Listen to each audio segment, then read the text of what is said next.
I want to welcome everybody to the July Eye on Piscataway. It's my honor and pleasure to have first time on Eye on Piscataway, Paula Cozzarelli, who happens to be the township new business administrator. Our longtime administrator, Tim Dacey, decided to pack it in and retire. Shame on him for wanting to retire. But with that being said, as one door closes, another one opens up, and lo and behold, who walks through the door? Paula Cozzarelli. So Paula, why don't you just tell the residents a little bit about your background? Where have you been? How'd you get into local government? What was your intuition on why you wanted to go into local? Or was it by accident or was it planned? Just take it away.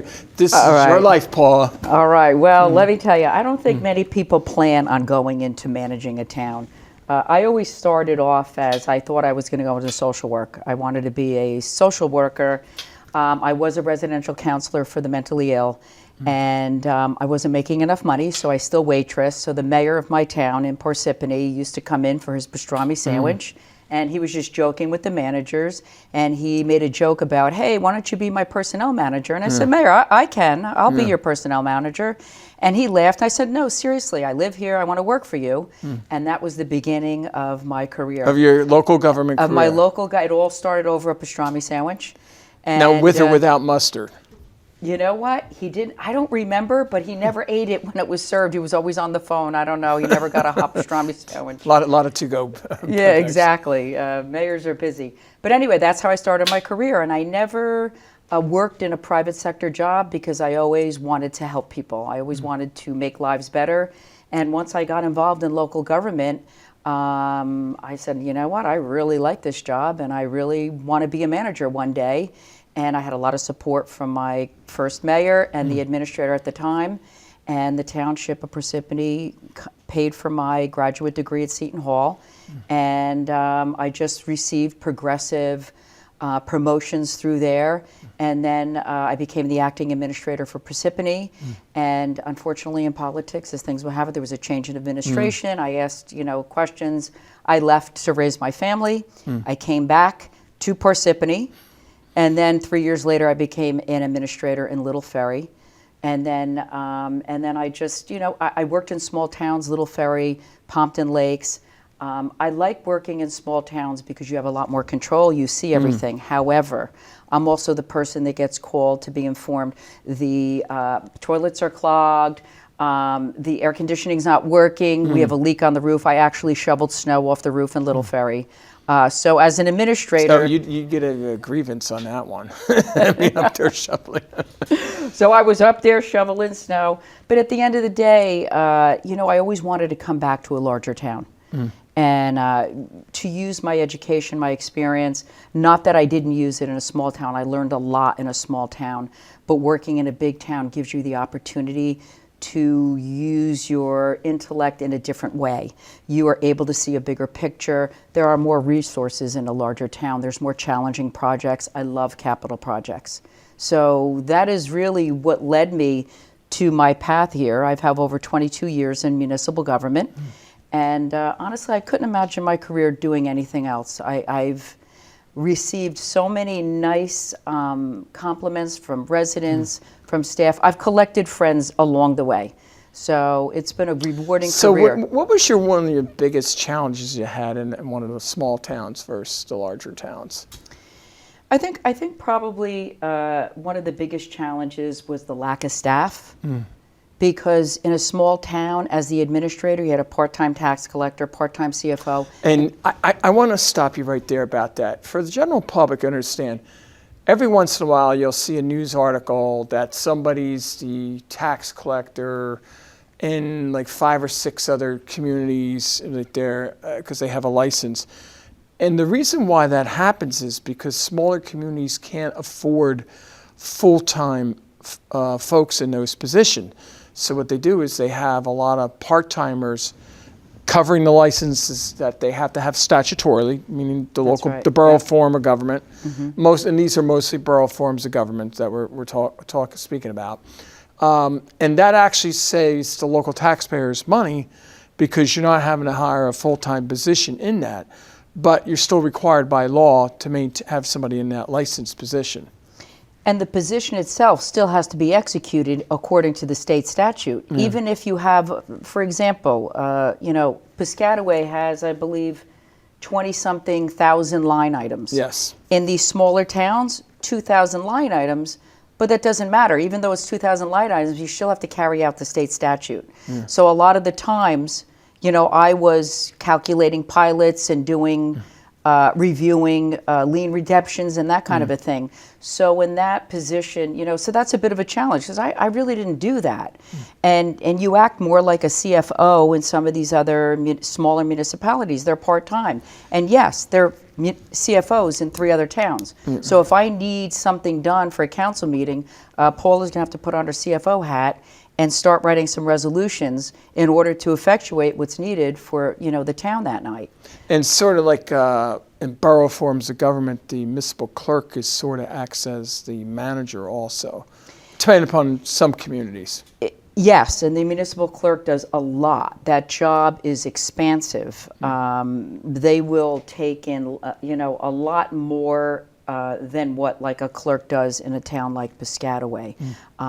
They do dog and cat licensing. They'll do, oh my goodness, in Pompton Lakes, the clerk was responsible for the CRS plan, which is for the community rating system for flooding. So she was responsible for the annual audit. That's huge. In addition to everything else that she had to do with respect to her job. And I think she did registrations for rentals.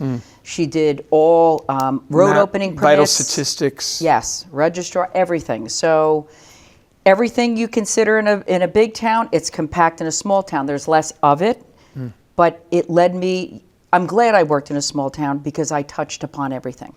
So there's some thought process in starting out in a small community because there's not a lot of staff to take care of everything, whereas you have a tendency, you have to be a utility player to learn everything.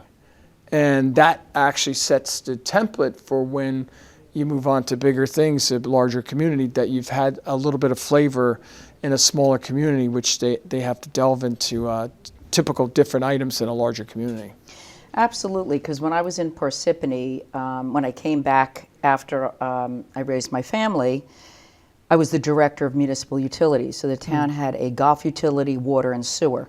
So that there was about 150 people direct reporting to me, in addition to operating these utilities and whatnot. And I learned a lot. In addition to, I got very involved administratively because the town was so big, and it was my desire. The more you grab, the more you challenge yourself, the more you learn. No one's going to teach you how to be an administrator. There's not like a course on how to be an administrator. There are so many components to this position. You really have to self-educate, read. I'm constantly reading. I've gotten certification as a purchasing agent. I'm in 5 classes for the CFO. Will I sit for the exam? I'm going to say no. I don't think I can handle another test. I'm not going to sit. I don't know. Who knows? I have 3 classes before I can sit for that exam. So we'll see. I have clerk classes.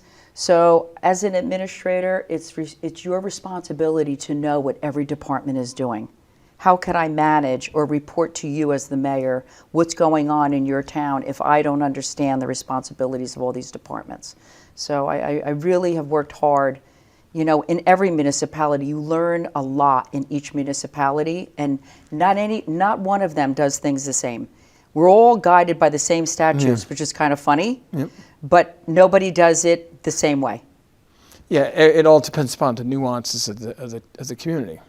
Yes, without a doubt, without a doubt. I mean, the community here is incredible. The support. I'm just amazed by the fact that your main events are run by volunteers. The street fair, what are they called? Forgive me. Well, we have the Civil Rights Commission. We have this, you have so many different commissions that do so much that how would you be able to support all these programs without those volunteers? I'm always quick to say out there publicly we thank the volunteers, because the truth of the matter is if we didn't have all the volunteers, we wouldn't be able to have a lot of these programming go on for the residents to enjoy in the community. Absolutely. And when you have more people involved, the more they're excited about their town, the more that their pride spreads. You know, it's nice. It's community pride. You saw there was a woman at the parade route on Memorial Day, and in the back of her shirt, she said, "P-Way is the best way." I don't know where she was all decked out, all Piscataway buttons and everything. I mean, that's what it's all about at the end of the day. You know, having pride in the town you live in, wanting to give back, wanting to help people. You know, we can't keep the generations going unless we put into them and give of our time. And I see that so much in Piscataway, you know, and honestly, I know you're my boss and everything, but as the mayor, you created that environment. Well, we're also, our community has one of the largest all volunteer fire companies in the state, New Jersey, for a town our size. Right. There's not too many towns our size that's all volunteer. Which is unbelievable because a lot of them are going paid. Yeah, it saves the town taxpayers anywhere between $10 to $12 million a year. Oh, without a doubt.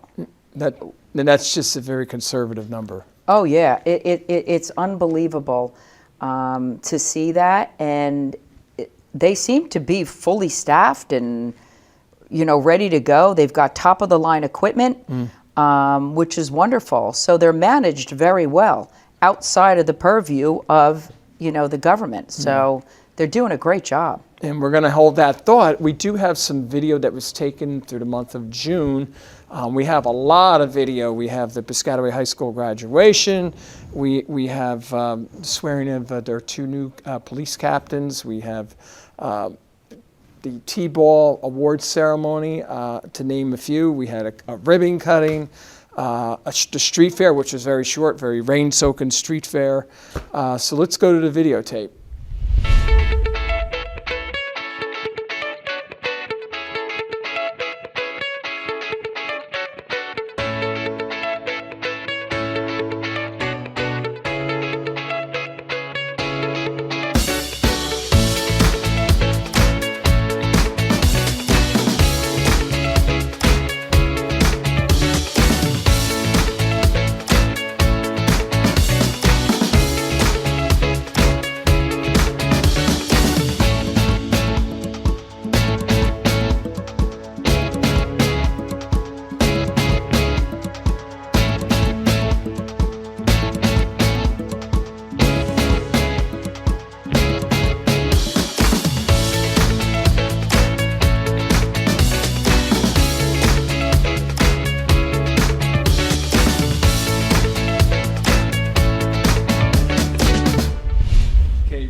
Repeat after me. I, Michael Smith, I, Michael Smith, do solemnly swear do solemnly swear that I will support the Constitution, that I will support the Constitution, that I will faithfully, impartially, impartially, and justly perform all the duties perform all the duties of the office of Captain, Piscataway Police Department, of the office of Captain of Piscataway Police Department, according to the best of my ability. according to the best of my ability. So help me God. So help me God. Congratulations. Thanks.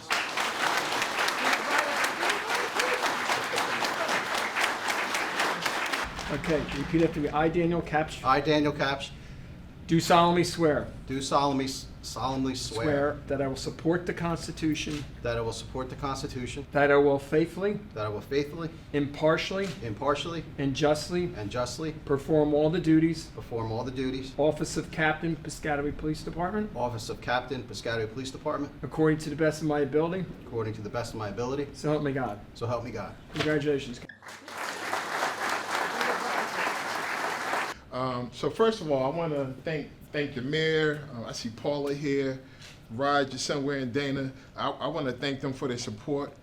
Without their commitment, days like this they don't happen. It's not possible. So thank you for your support and commitment. To Dan and Mike family, I could tell you to sustain a long law enforcement career, you need a very good support system. And you are that support system for those two gentlemen right there. You are that voice of reasoning, the listening ear, and that anchor when things are going wrong. So thank you for your support. I want to personally thank these two gentlemen. It's refreshing, and I mean refreshing to come to work with two selfless leaders. They check their ego at the door.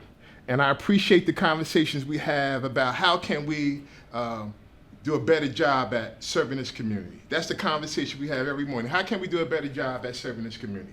So thank you for that, and congratulations.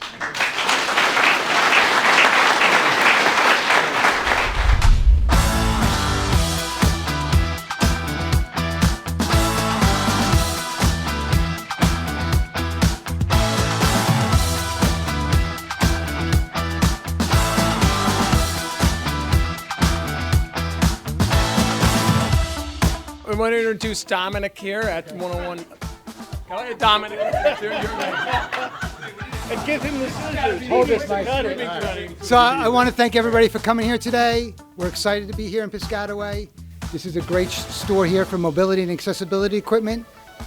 And we're excited to be our ribbon cutting here today in late June here on a hot day. We're doing it on the inside. And then the address here? And the address here is 121 Ethel Road West in the beautiful town of Piscataway. And the phone number's from the And the phone number is 973-995-1900. All right, now you go. We're going to count down. All right, ready? 3, 2, 1. Yay! Not meant to be. There. We're close.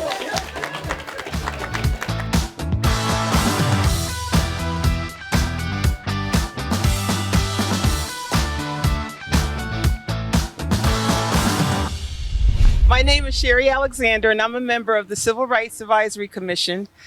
On behalf of Reverend Dr. Kenneth L. Saunders Sr., Director, and Sister Shirley Ann Saunders, Co-Director of the Civil Rights Advisory Commission, thank you for joining us as we raise the Juneteenth flag, honoring freedom, resilience, and the onward journey toward justice. Juneteenth reflections are diverse and often touch on the legacy of slavery, the ongoing struggle of equality, and the resilience of the Black community. It's time to commemorate the emancipation of enslaved people in Texas in 1865, while also acknowledging the continued fight for freedom and justice. Juneteenth provides an opportunity to learn about the history of Black Americans, celebrate their culture, and recommit to the values of equality and freedom. Listen, I know we're here for Juneteenth, but just remember, this is also about civil rights. And with all the nonsense that's going on down around this country, we ought to be very vigilant about that. So be cognizant and be worker bees, because we got to protect our rights. All right, there. There you go. You ain't looking. No. There it goes.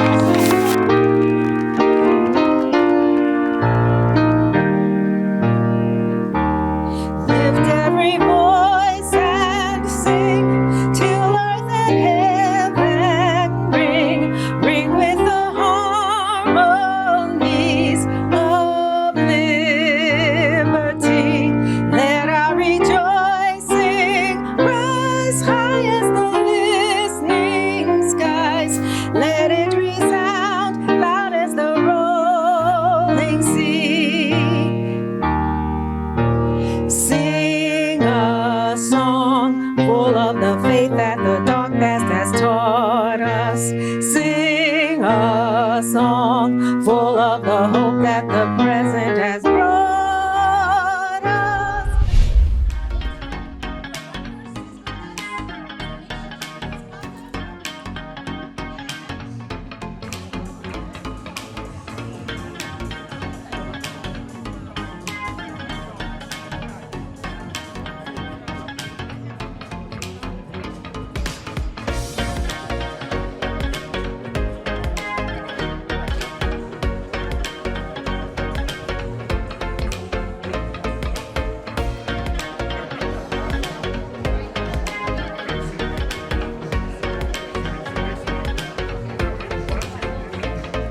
famous educator once said, "Don't be the black hole in the classroom of life, absorbing everything, but not allowing your light to shine."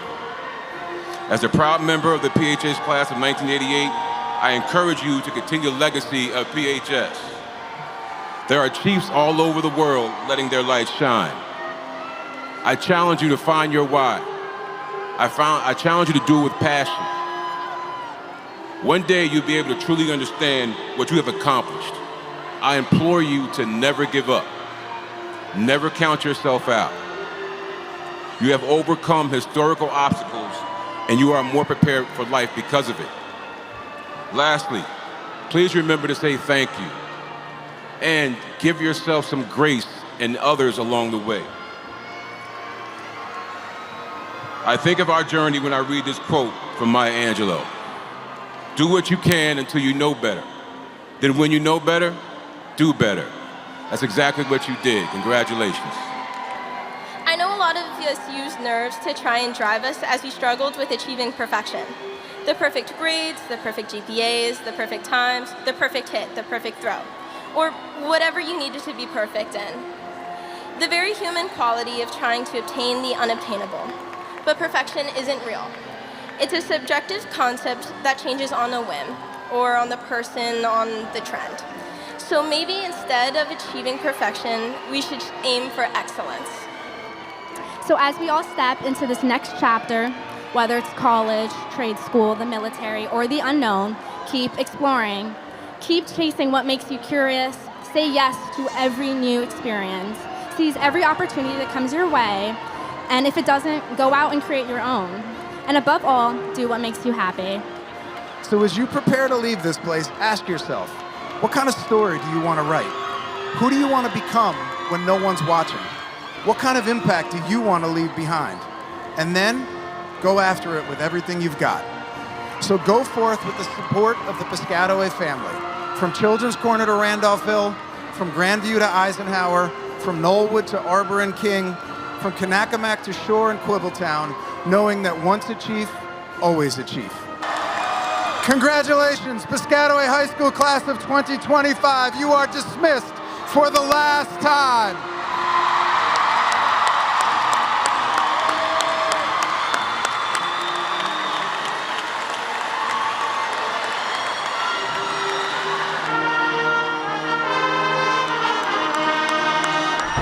I hope you enjoyed some of the video feed of some of the events that transpired over June there. And once again, I want to congratulate the Piscataway High School graduates and both of our captains that were sworn in.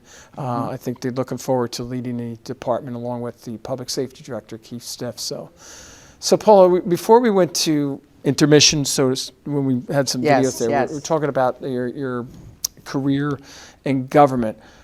As an administrator throughout the year, what do you think the large challenges are for communities, both large and small, here in the state of New Jersey? I think the difficult thing is just getting staffing and qualified staffing. And by no means am I saying the people in Piscataway are unqualified. Very good. The League of Municipalities just we're using our facility at the Piscataway Community Center to bring a lot of educational professors in from around the state, because what the league's trying to do is we're trying to set up a program where we're trying to recruit kids that are, young students out of high school and college to go into local government, because there will be a shortage of government workers in years come because of the demographics and demography. You know what, Mayor? I don't think people understand how rewarding a career in public service can be. I know that, perhaps in the private sector, the earning potential is greater, but the trade-off in working in the public sector is that, you have a steady job. You're not producing products or responsible for creating, markets for different things. Your market really is service. We're here to service the people. It's a great environment to work in. It's not competitive.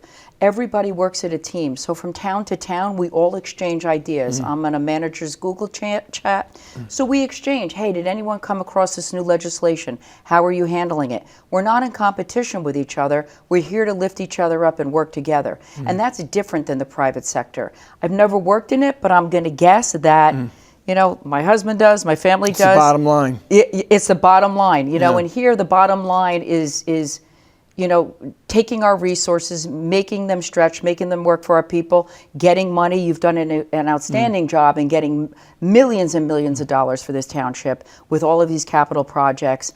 It's about lowering the tax burden. In addition to, you get good benefits. It's a good job to have. It's secure for the most part. You have a pension. No one has pensions anymore. You have excellent health benefits. We've got deferred comp. I mean, it's a wonderful package. And you have the ability to learn and challenge yourself.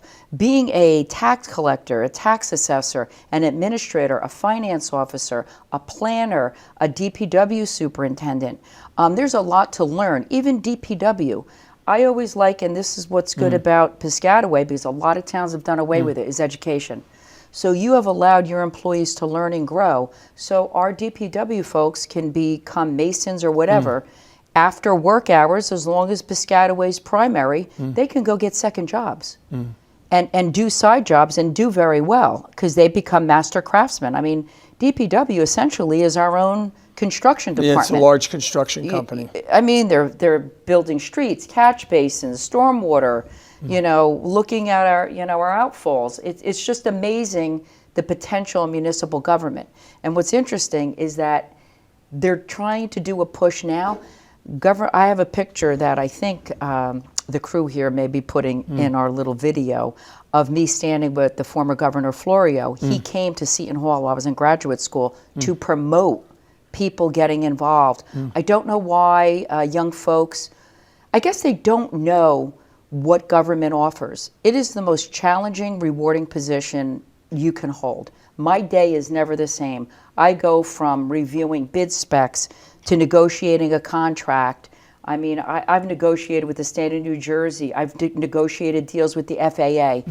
So you go from that to something like, hey, Paula, do you think, you know, I can have a vacation day off? Whatever. Something, you know, from low need to high, you know, intensity thinking. So where else can you get a job like that? And that's one of the things when I'm at the high school awards ceremony, I always kid around with the students, but in a lot of ways I'm not kidding. It's factually correct that if, you know, there will be a lot of jobs available over the next 10, 15 years. So they got to think about a career path. If they're not going into the military or the trades schools, then think about going into the government because, you know, we're going to need folks here at Piscataway. Absolutely. And I left out our police department. Being a police officer is a very rewarding job. Yeah. I've spoke to many officers, retired, active, and they've all told me, Paul, it's a great job. And that's one of the biggest challenges we have in the state of New Jersey. You have a lot of shortages of police officers. I mean, the academies aren't filled the way they were, say, 10, 15 years ago. It's just a generational change where some of the folks in my sons and daughters' age group don't view like law enforcement and government as a career path. And that we somehow need to change that mentality out there because otherwise we're going to have bigger problems down the road if we don't have anybody to fill, especially in law enforcement because you're always going to need to have law enforcement. Oh, yeah. Oh, yeah. And you know what's interesting? I was thinking about it as I was talking there. You know, often people say, hey, Paula, what do you do? I said, oh, I'm a business administrator. And they're like, what is that? So what are you, just like a secretary to the mayor? And I said, no. I said, no, that's not. So the public itself still has not caught up to the management of their local government. And I don't know why people don't come to meetings. I don't know if they're afraid of not sounding intelligent or, you know, any question. Well, I do know, and after speaking to a lot of mayors, a lot of people, you know, they're involved in their kids' lives if they still have kids that are in school, and you know their work schedule. Yeah, And you're right. people are, working all crazy hours, and now with Zoom apps, maybe if they have a job dealing with overseas, they're on, at night. It's just amazing now how technology has changed the whole work schedule of everybody, and that's why it's very hard to see people, and that's why everybody relies on email now. Yeah, but I still find it fascinating that nobody really, the general public, even I'm talking about my friends, people I meet, they don't really understand the functionality of municipal government. They don't, and it's interesting. So we really have to continue to get the word out. And just because you may be in a different community, we all have to follow the same laws that are promulgated by the governor and the state legislature, and by Department of Community Affairs and Law and Public Safety or whatever other agencies that over it, because local governments, the Piscataways of this world, the Parsippany's, the Jersey Cities, we are creatures of the state. The powers that the state give us, they can easily take away from us. So we are truly creatures of the state. Oh, yeah. My husband always says, he goes, I don't know. So he just got elected to be a fire commissioner, and he's going through the public process. He goes, I don't even know how you get anything done. The amount of laws you have to go through. I said, it's just a matter of making the laws work for us and understanding them. But it's a great career. And I should have started off by saying thank you for believing in me, because it's a big job. I mean, honestly, you're the CEO for an $88 million company. Think about it, right? That's a lot of money that we are managing on behalf of 63,000 people. And well, it's all the moving parts out there, and it's just not the local government, because you have the fire districts tied in. Even though we don't, you have the county government, you have the Board of Education, and things like that. Even though we're only 25% of the property tax bill, we actually produce way more than what our expenses are. What I mean by that, we have more responsibilities than, say, the county government or the school district. Just the police alone, public safety, public works, and all the local libraries. Just fixing roads. I mean, just that alone. I mean, that ties up a lot of our capital budget right there. Oh, yeah. A good chunk of our capital budget is we're going to be, within the next 2 weeks, mobilizing the contractor for Centennial Avenue, which is going to undertake the largest reconstruction of a municipal road in the history of the town. It's like almost a $9 million project. And, these don't get renovated by waving a magic wand. You have our in-house engineers out there reviewing the plans, our outside consultants. There's a lot of people looking at a lot of different facilities, and especially in a town like ours, we have over 35 engineering projects underway at various stages. There's no other town in central New Jersey that has that much going. There's definitely a lot going, and you're right, Mayor, in the fact that, I mean, we encompass so much more. And the other thing is that folks are not going to the county government for help. No. They're not going to state, and they're not going to federal. They're coming to us. So they come to us asking questions about anything. And I have to say, it's just incredible how many services we provide, where folks, we are able to funnel. If we don't provide the service, we have a we know network. where it has to go, and a lot of times at the local level, the mayor's office and or the council members sort of act as the gatekeepers to help residents get to where they need to go to find the appropriate help and what they need, because maybe at the local level it's not in our purview. It's like if it's a federal issue, we get Congressman Paula involved, or Senator Booker or Senator Kim, depending upon what it is. If it's dealing with the county, like if there may be a Medicare, Medicaid issue, we may have, or welfare, we would have the county government involved. Yeah, I mean, those relationships are key. Everybody looks at local government, but your relationships all the way up to the federal level are key to this township getting grants and funding and support for our projects and being heard at the federal level. That's what it's about. Unfortunately, we're all vying for the same dollars. Well, one of the thing I'm concerned about as we speak, as we're taping this today, it'll be a question about whether the new tax bill is signed into law, and that has implications for us at the local level. We were very concerned that they were going to eliminate the tax-free municipal bonds. Supposedly that did not get cut, which is a good thing, because then road projects would come to a standstill around the country, because 85% of the road projects that transpire in the United States is funded at the local level, not at the state or the federal level, at the local level.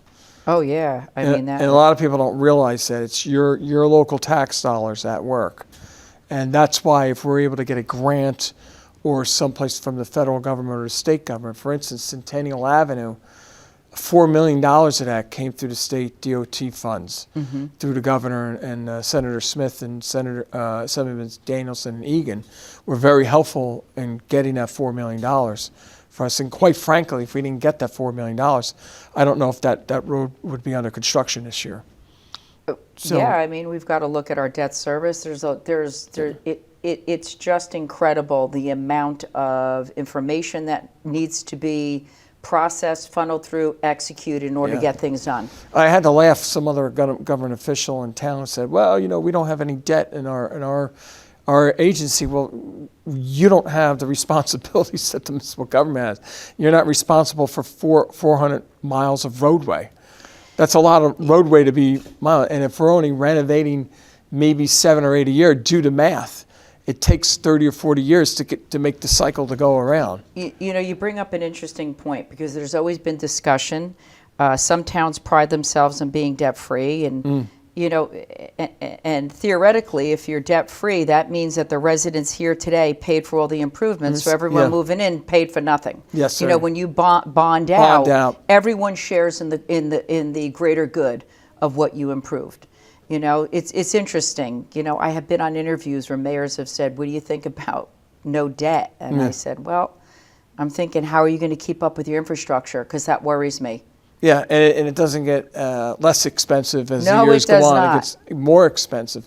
Like, for instance, before we close out here, one of the things that we're doing is we're going to be using some of the pilot money for the ecological park. That $30 to $40 million project would not get built unless we had pilot money.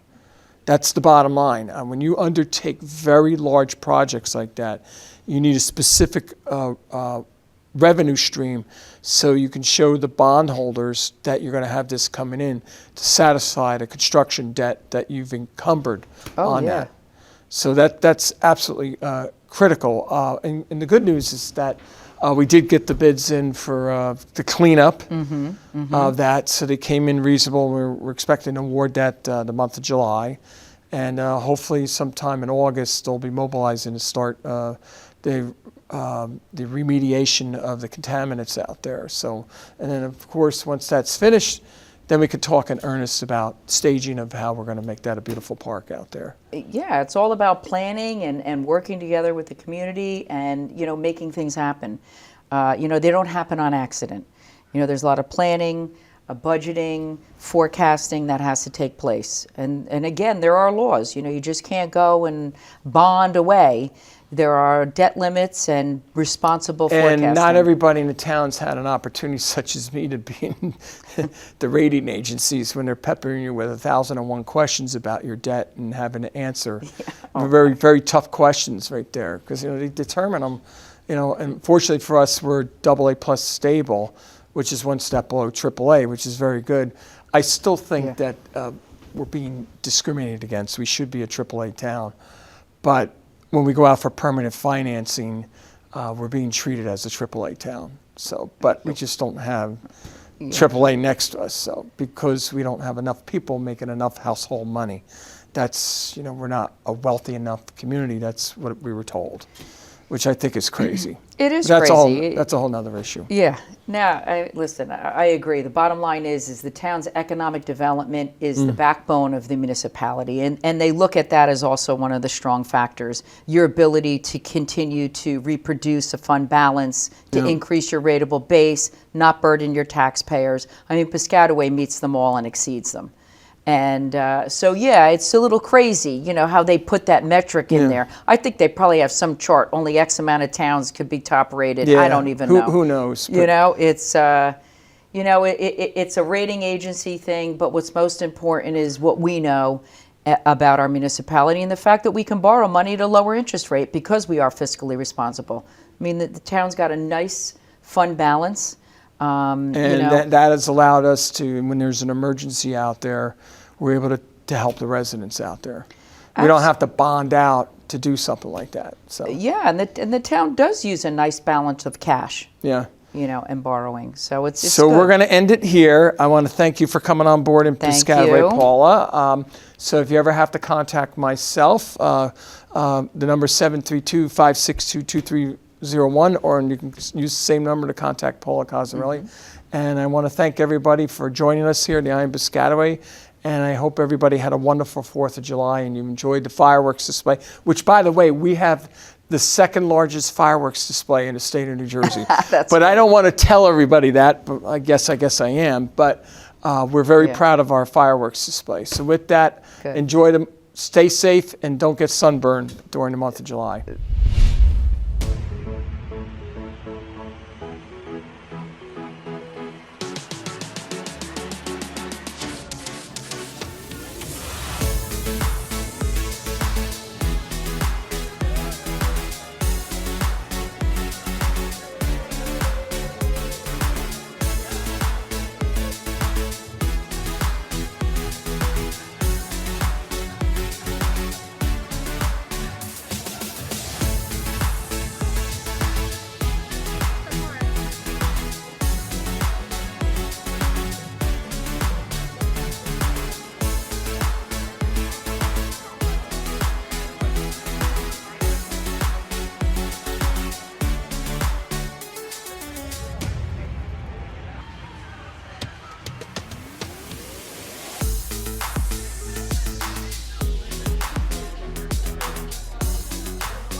Everyone, good morning.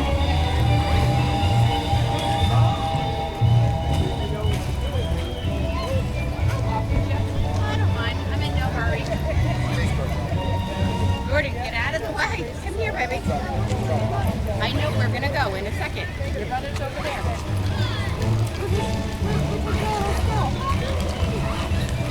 Whose flag is that? We gotta find out whose flag that is.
So he didn't make it at all?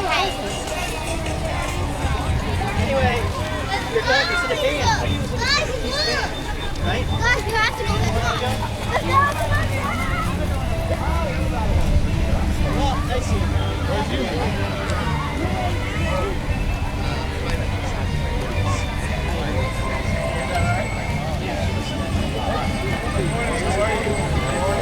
Yeah, my son.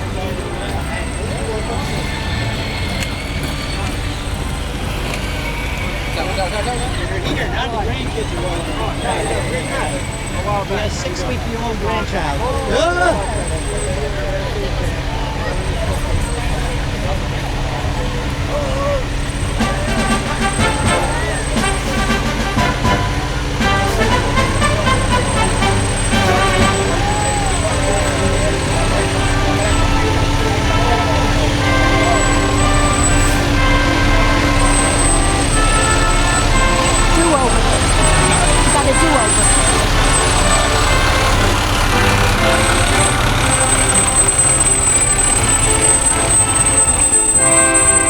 Remember, Piscataway was the home of the first 4th of July celebration in 1778. So we have a lot of history in our town. Piscataway is a great town. We all know that. That's why we live here. It's a great town. It's a great mixture of people. People from all over the world come here to Piscataway, live, raise their families, and we all get along. So everybody get ready. Let's have some fun.